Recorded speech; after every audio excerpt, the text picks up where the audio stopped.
یہ وہ دن ہے جس کے متعلق حضرت مسیح موعود علیہ السلام کا یہ مصرع صادق آتا ہے کہ الہی تیرے فضلوں کو کروں یاد۔ یہ دوسرے دن کی تقریر اللہ تعالیٰ کے ان فضلوں کو یاد کرنے کے لیے وقف ہے جو سارا سال جماعت احمدیہ پر تمام عالم میں نازل ہوتے ہیں، لیکن خدا کے فضل اور رحم کے ساتھ خدا کے فضل اور رحم اتنے بڑھ رہے ہیں کہ اب ان کا شمار ممکن نہیں ہے، ان کو سمیٹنا، احاطہ تحریر یا احاطہ تقریر میں لانا ممکن نہیں رہا۔ اور ابھی تو یہ آغاز کے دن ہیں، یہ صدی کی ابتدا ہے، اور اس صدی میں جس رفتار کے ساتھ اللہ تعالیٰ کے فضل آگے بڑھ رہے ہیں، یوں معلوم ہوتا ہے کہ چند سالوں کے اندر دنیا میں عظیم انقلابات کی داغ بیل ڈال دی جائے گی۔ جو ہم نے دیکھا وہی نظروں کو خیرہ کرنے والا اور دلوں کو کناروں تک ہم سے بھرنے والا ہے۔ جو ہم دیکھنے والے ہیں انہیں کیسے سمیٹیں گے؟ اللہ ہی کی شان ہے وہ اپنے فضل اور رحم کے ساتھ خود اپنے شکر کی توفیق عطا فرمائے تو کچھ شکر کا حق ادا ہو سکے، ورنہ انسان کے بس میں نہیں ہے۔ جتنا احمدیت کے دشمن مخالفت میں اور احمدیت کے خلاف غیظ و غضب میں بڑھتے چلے جا رہے ہیں،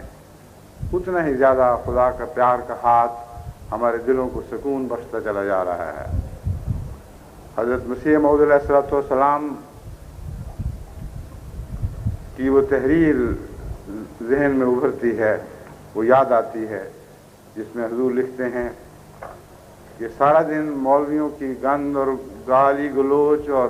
گندہ دہانی سے جو دلوں کو چرکے لگتے ہیں، ساری رات اللہ کا پیار کا ہاتھ میرے دل کو سکون بخشتا ہے، اور ساری رات خدا کا کلام مجھے ان اذیتوں سے نجات عطا کرتا ہے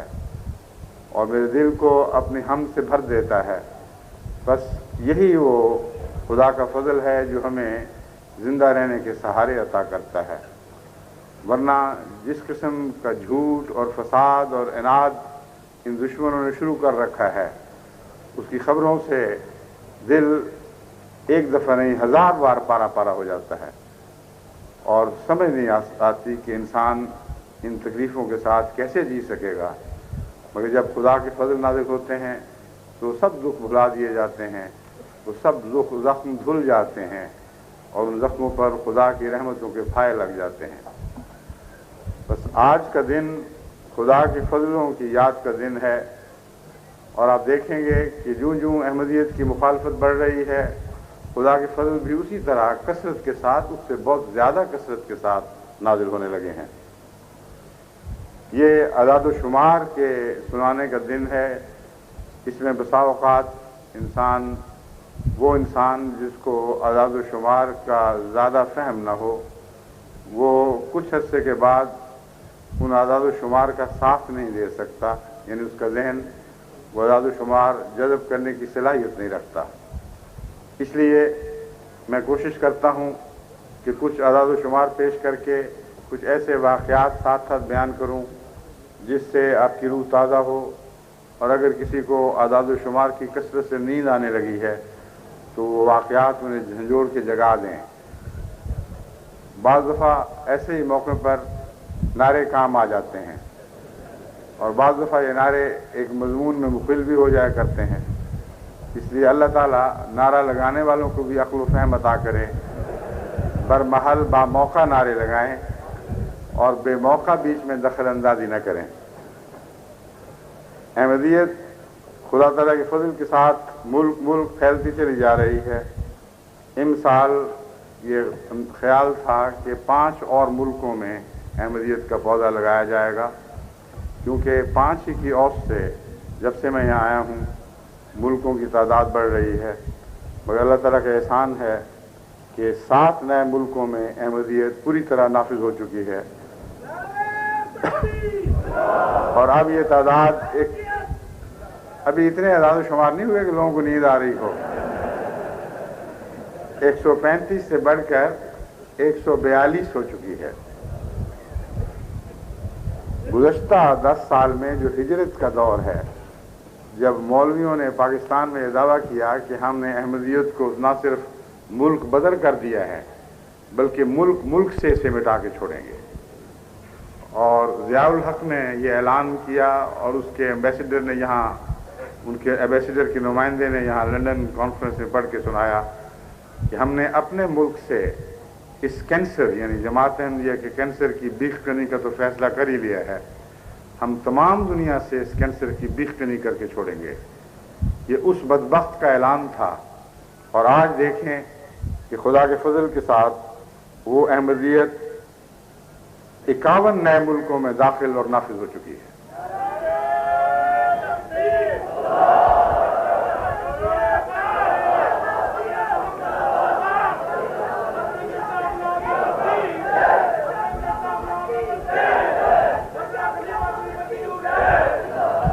وہ 7 نئے ممالک جن میں احمدیت پوری طرح نافذ ہو چکی ہے اللہ تعالیٰ کے فضل کے ساتھ، وہ ان میں فہرست البینیا ہے، رومانیہ ہے، بلغاریہ ہے، چاڈ ہے، کیپ وردے ویغز اس کو فرینچ میں کہتے ہیں، کاپ ویغز آئی لینڈ، اور قازقستان اور نورفک آئی لینڈ ہیں۔ اس کے علاوہ کثرت سے ایسے ممالک ہیں جن سے روابط ہو چکے ہیں، وہاں مختلف ممالک جن کے سپرد وہ ممالک کیے گئے تھے کام کر رہے ہیں، بنیادیں استوار ہو رہی ہیں، اور امید رکھتا ہوں کہ انشاءاللہ آئندہ ملک احمدیت پھیلنے کی رفتار اس سے بھی بہت تیز ہو جائے گی۔ یورپین ممالک کو یہ تحریک کی گئی تھی کہ بعض دوسرے ارد گرد کے ممالک میں احمدیت کا پودا لگانے کی کوشش کریں۔ ان ممالک میں جنہوں نے کامیابی کے ساتھ اس خدمت کو سر انجام دیا، جرمنی سر فہرست ہے، لیکن جہاں تک بیعتوں کی تعداد کا تعلق ہے، اللہ تعالیٰ نے یہ سہرا سویڈن کے سر رکھا ہے، سویڈن کو عطا فرمایا ہے، اس کے سر باندھا ہے، اور یورپینز میں تبلیغ کے لحاظ سے خدا تعالیٰ کے فضل کے ساتھ سویڈن سب ملکوں سے آگے بڑھ گیا ہے۔ جہاں تک نئے ممالک کی تصدیق کا تعلق ہے، تعداد کے لحاظ سے جیسا کہ میں نے بیان کیا ہے، سویڈن کو اللہ تعالیٰ کے فضل سے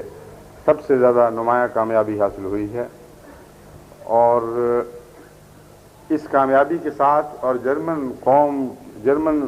جماعت کی مسلسل شب و روز کی محنت اور 2 سال کی محنت کی کوششوں کو ملا کر اگر دیکھا جائے تو یہ وہ سال ہے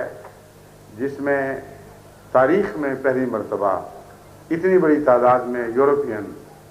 حقیقی اسلام میں داخل ہوئے ہیں۔ آپ کو جب میں نے کہا ہے کہ اتنی بڑی تعداد میں، تو اگر میں آپ کو کہوں کہ اندازہ لگا کے بتائیں تو مجھے یقین ہے کہ اندازہ نہیں لگا سکتے۔ میں نے ایک رات کھانے کے بعد لندن میں اپنے گھر میں یہ سوال اٹھایا تو جو بڑی سے بڑی چھلانگ لگائی گئی وہ 7-8 ہزار تک تھی، لیکن امر واقعہ یہ ہے کہ ان سال خدا کے فضل سے 27,000 یورپین احمدیت میں داخل ہوئے ہیں۔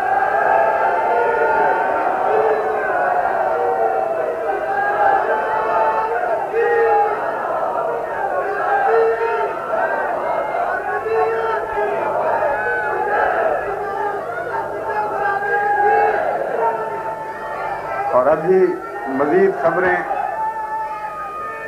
مزید خبریں آنے کا انتظار ہے، اور میں امید کرتا ہوں کہ عالمی بیعت کے آغاز تک انشاءاللہ اور بھی بہت سی خبریں آ چکی ہوں گی۔ تو اللہ تعالیٰ نے ایک نیا رجحان جاری فرما دیا ہے جماعت کی ترقی کا۔ اہل مغرب میں جماعت کے نفوذ کی بڑی مضبوطی کے ساتھ داغ بیل ڈال دی گئی ہے۔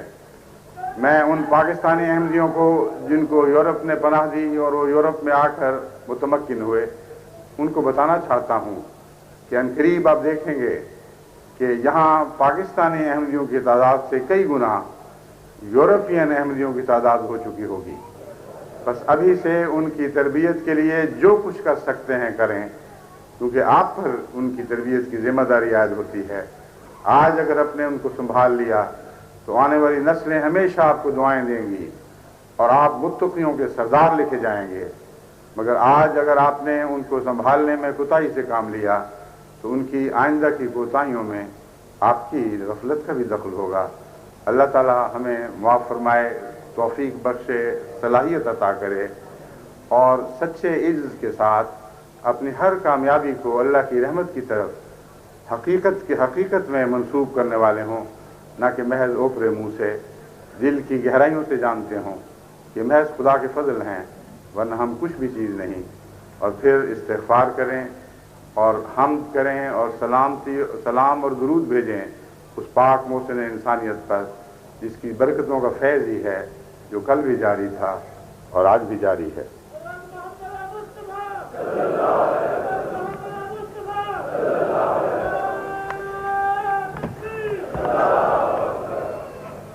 خدا کے فضل سے رومانیہ میں بھی جرمن جماعت ہی کو کامیابی نصیب ہوئی ہے اور بہت ہی ایمان افروز واقعات وہاں دیکھنے میں آئے، اور زمین بہت وسیع اور بہت تیار ہے۔ ان کو ضرورت ہے کہ وہاں جلد از جلد احمدی مبلغین عطا کیے جائیں، جن کا خدا کے فضل سے انتظام کیا جا رہا ہے۔ بہت سے امام بھی جماعت میں داخل ہوئے ہیں۔ ایک اہم امام جو جماعت میں داخل ہوئے ہیں،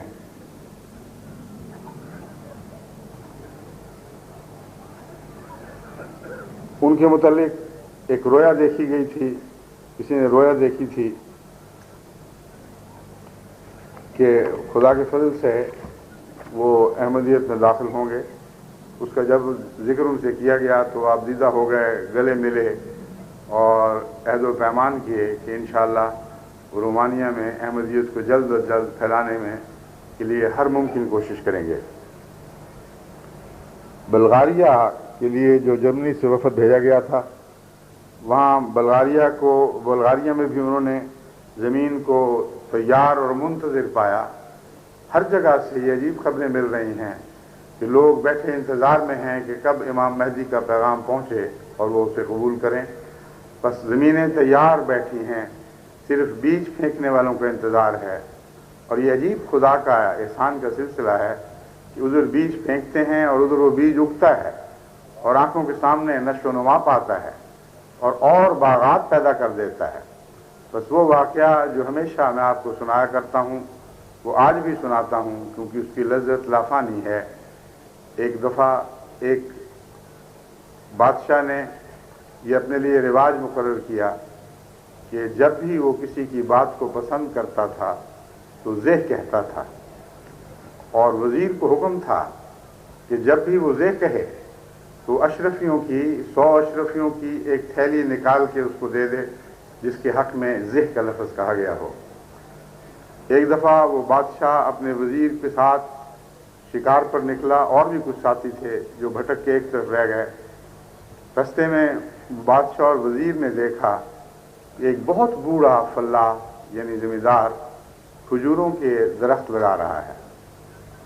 بادشاہ اس کے پاس رکا، اس سے تعجب سے پوچھا کہ میاں تمہاری عمر تو بہت زیادہ ہے اور کھجور کا درخت بہت دیر میں پھل لاتا ہے، تم کس امید پر یہ درخت لگا رہے ہو؟ اس نے بادشاہ کی طرف دیکھا اور کہا کہ دیکھیں میرے آباء و اجداد نے جو درخت لگائے تھے، میں نے اور ہماری نسلوں نے ان کے پھل کھائے۔ آج جو میں درخت لگا رہا ہوں، کل آنے والی نسلیں ان کا پھل کھائیں گی۔ میں اپنے آباء و اجداد کا احسان تو نہیں چکا سکتا، لیکن اس احسان چکانے کا یہی رستہ مجھے معلوم ہے کہ ان کا فیض جیسے مجھے پہنچا، میرا فیض اگلوں کو پہنچے۔ اس پر بادشاہ نے بے اختیار زے کہا اور وزیر نے 100 اشرفیوں کی تھیلی نکال کر اس بوڑھے کو تھما دی۔ بوڑھے نے بادشاہ کی طرف تعجب سے دیکھا اور کہا کہ آپ تو کہتے تھے کہ کھجور کا درخت کئی سالوں میں پھل لاتا ہے، میرے کھجوروں نے تو ابھی پھل دے دیے۔ بادشاہ نے کہا زہ، اور وزیر نے دوسری اشرفیوں کی تھیلی نکال کے اس بوڑھے کو تھما دی۔ بوڑھے نے کہا اچھا دوسرا دفعہ پھل، کھجور کا پھل تو ایک دفعہ سال میں پھل لاتا ہے، میرے کھجوروں کو دیکھو کہ 2 پھل لا رہے ہیں۔ بادشاہ نے کہا زہ، اور وزیر نے تیسری تھیلی تھما دی اور بادشاہ نے کہا آؤ جلدی سے یہاں سے نکلیں ورنہ یہ بوڑھا تو میری ساری سلطنت لوٹ لے گا۔